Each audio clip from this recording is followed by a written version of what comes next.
Yeah, so let's just jump right in and get started.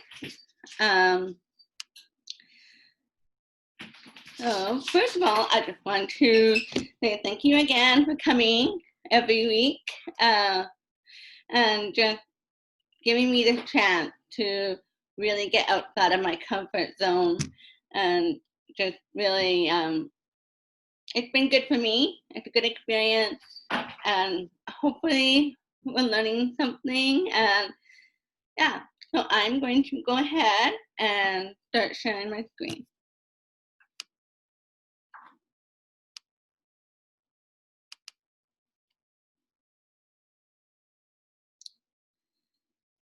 Okay, so hopefully you can see it.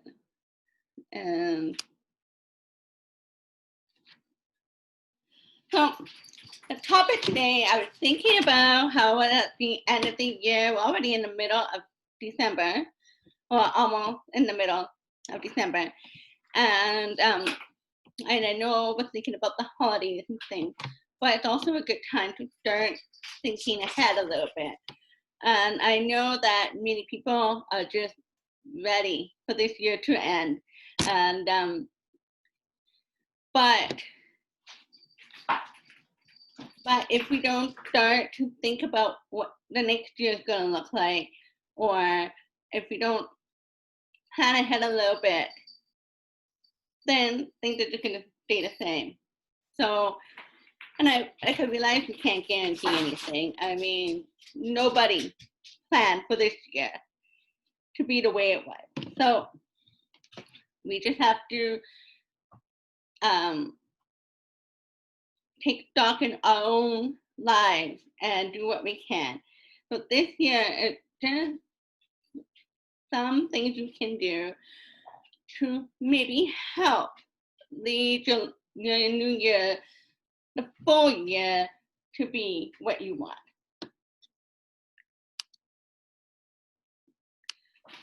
So the first thing that you want to do is to review the progress and the successes of the recent year. So this year, 2020, look back, start January till now, and think, how much have you progressed, improved, succeeded? I realize that people, it's really easy to focus on the negative, but if you really sit down and analyze your year, you're going to find some positive things. Oh, count your successes and your failures of the year. That's really important to see both, you know, the good, positive, successful thing, or the steps that you've made towards your goal, but also where it didn't work, what didn't work. So the next line is, you know, what made things work? What made them not work? Why did you fail? Was it because you didn't plan enough? Was it because something came up out of the blue? I mean, there's many reasons. It doesn't mean that you failed. It just means that particular goal didn't succeed. But that doesn't mean it won't. Maybe it just delayed a little bit. And maybe next year you'll be able to see that same goal. It's also really important to think about all of these things. What did you learn from them? You know, like the things that you succeeded. Well, what made that happen? What can you do again to succeed in another goal? The ones that didn't work out, well, why? What can you do differently next time?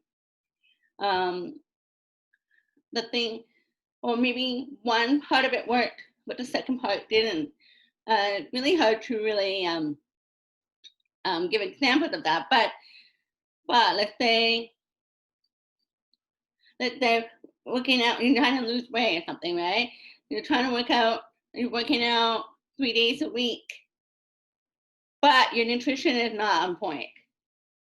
that's something that you can tweak. You can learn, oh, I don't eat enough healthy food or whatever, right? And so you're going to find what works and what didn't work and write it all down. When you write things down, it really helps to make it clear, right? So the next step is to set up the goal for next year. And it's really important not to confuse the word goal with your dreams and your wishes and your New Year's resolutions, okay? And I think that is something that many people mistake. Oh, a New Year resolution means a goal. No, the New Year's resolution usually it's something that will lead you to your goal, right? And really, I don't really believe in resolutions because many people will fail. And the reason for that is because they put so much pressure on themselves. And if it's not, successful in 2 weeks, the middle of January or at the end of January, then give up, right? No, most of your real goals are lifelong. My next step here is that the goals are your yardstick to measure, monitor, evaluate, and to guide you. So this is my goal. I'm here. Okay, what do I need to do to get that goal, right? So your goal helps to push you, to motivate you, to encourage you to do better, to learn more, to whatever you need to do. And when I'm talking about setting goals, and they're just general goals, oh, I want my life to be better, break it down, okay? So you got all of your areas of your life. So your spiritual life, your professional life, business, your finances, your family and other relationships, your health, and your academic school or just learning personal development, right? And like I said before, very important to write things down. That makes it real, attainable, proof that you had a thought, right? And it makes your thought come to life when you write it down. And then put it somewhere where you're going to see it. If you just shove it in a drawer, you're not going to see it. So put it somewhere. If it's more private, you don't want people to see it, you can still put it somewhere where you see it, right? So what's most important to you right now? What do you need to focus on for this year, right? Maybe that's your family. Maybe that's your finances. And it can be a combination of things. And it doesn't mean one thing is more important than the other, but these are the 3 things that we're going to focus on this year. The other things we'll work on, but they're not going to be our big focus, right? My cat is everywhere, climbing up on my papers and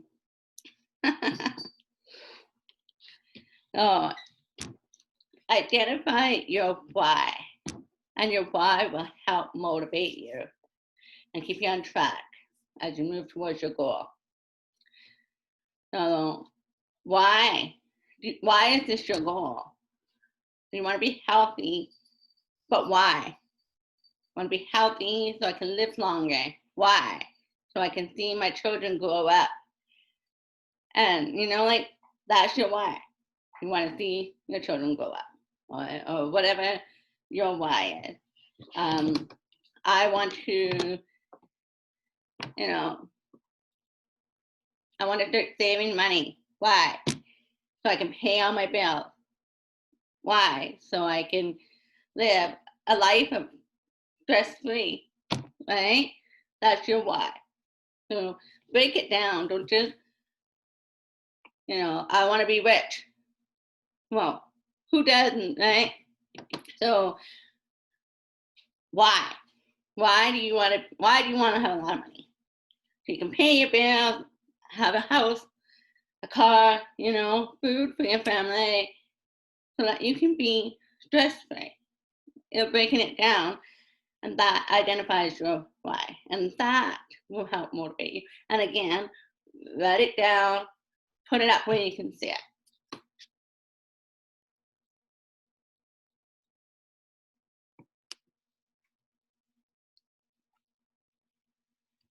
So the next thing is you want to prepare for your challenges, because as we all know, life doesn't always go as planned. Things are going to pop up. We're going to have days when we're sick. We're going to have, a car's going to break down or whatever. Those things come up. And like that's just life. None of us can avoid that, So how we handle these challenges really helps if we're prepared for it.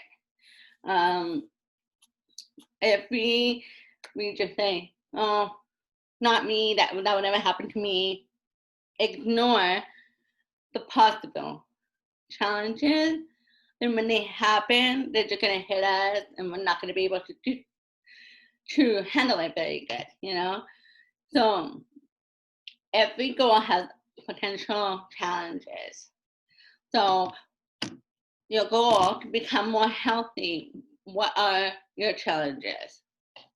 Break it down. What are your challenges for, saving the money, putting that money away in your bank account? What are those challenges? What possibly could happen?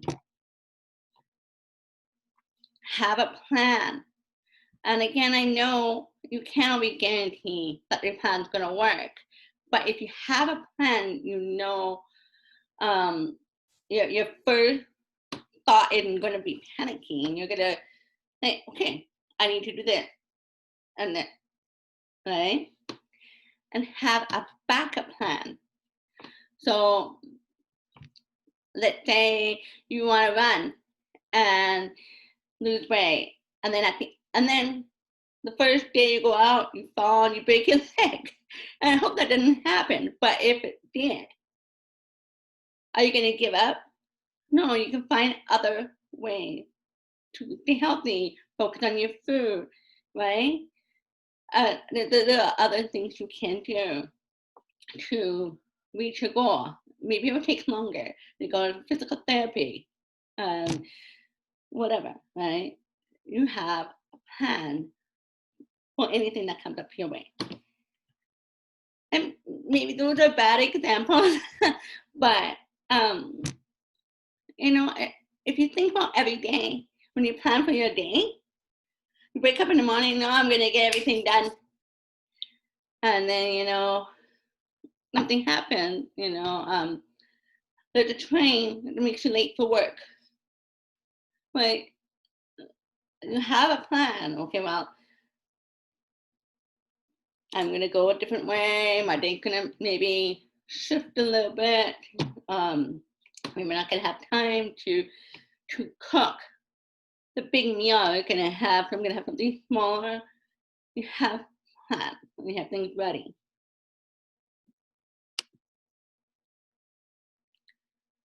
So this is a quote that I read, and I thought it was really,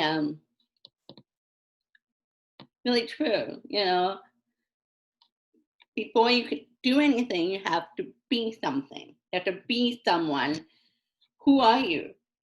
Who am I? Before I can do anything, like even doing these Zoom calls, I had to be somebody who does Zoom calls, right? You know, that is something you want something, you want to have something. What do you need to do?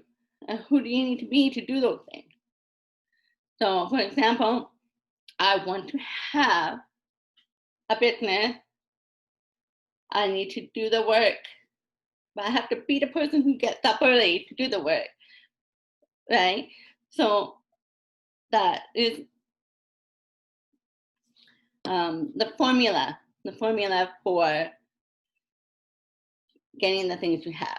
That's what I read, the full description of this, and I thought, yeah, that's really true. Because I want something, well, I can't just go get it. I have to work for it. Well, I could just stay home and go to sleep all day, you know, or I can get up and go to work and get some money, and then I can buy something, right?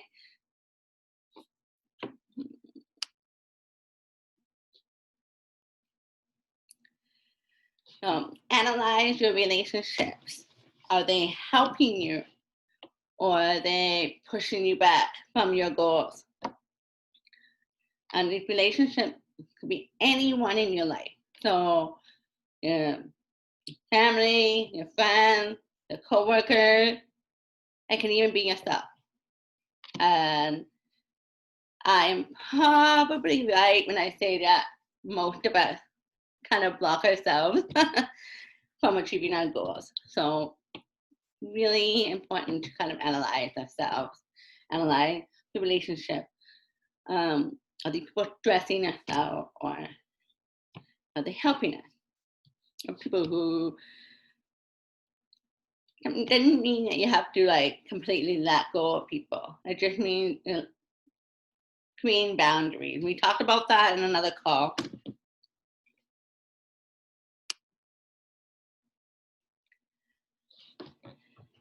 So it's time to develop a plan to reach your goal for next year. So you want an educational plan. That means your personal development, your reading, go back to school, pick up a course, whatever. Your financial plan, so like every 2 weeks when I get paid, I'm going to put this much away, save up for that trip, right? If we can go anywhere. Your self-care plan, that's really important because you want to be taking care of yourself, because nothing will happen if you don't take care of yourself. The action plan, what are you going to do to reach these goals, right? And then the evaluation plan, that means maybe like say once a month, I'm going to sit down, look at my goals. How are they going? What have I done this month to get closer to that goal? How can I improve?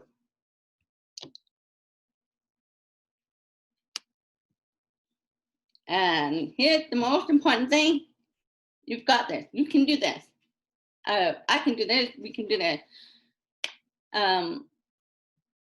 This year has been really up in the air for most of us, but we have all found a way to work through this.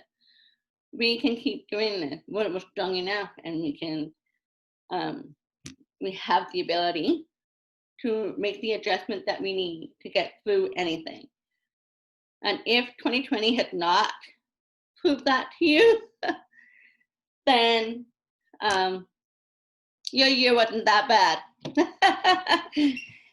But really, we've all been through a really crazy year.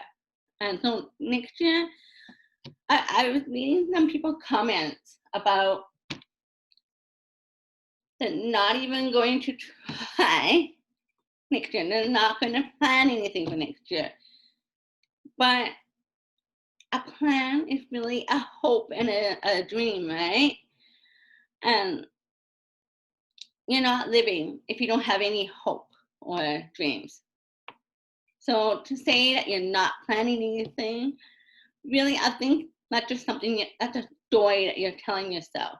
But inside, you're probably still hoping for things. And you're still hoping to see your friends and your family. You're still hoping for a better life, for better things, you know. So don't say that you're not planning ahead. You're not gonna try, because if you don't try, nothing's gonna change, no matter what happens, right? So I'm done with that, and we only have a couple minutes left, but I wanted to mention that um, this weekend on Saturday, the world premiere of the Miracle Morning. Have you read that book? Really good book. But now they have a movie, so it's going out on Saturday, and you can buy a ticket online, and they send you a link, like a Zoom call. I'm not sure exactly how, but you can watch it from home. Really not that expensive. And I was so excited about this movie, and I've been watching all the posts about it. And so I actually sent a message asking if it would have captioning on it, and he said yes. So I'm like, okay, I bought a ticket. I'm really looking forward to that. And really, like I said, that book is one of my top, recommended books. I really learned a lot from it. I feel like I need to read it again. But I'm always pulling things from that book, or the things I've learned from that book. So if you have the chance, check that out. If you need a link, just let me know and I'll post it. But at the end of our call, really want to say that, next week we will be having our last call. Oh, the book was called The Miracle Morning by Hal Elrod. And it's a small book, but it's really good. And just he's so inspirational. I love watching his videos. But anyway, that is something I don't even know. I lost my train of thought. Train got me. So anyway, I am going to end the call, but we'll see you next week. Okay, so have a good night, and I'll post the link. Okay, bye.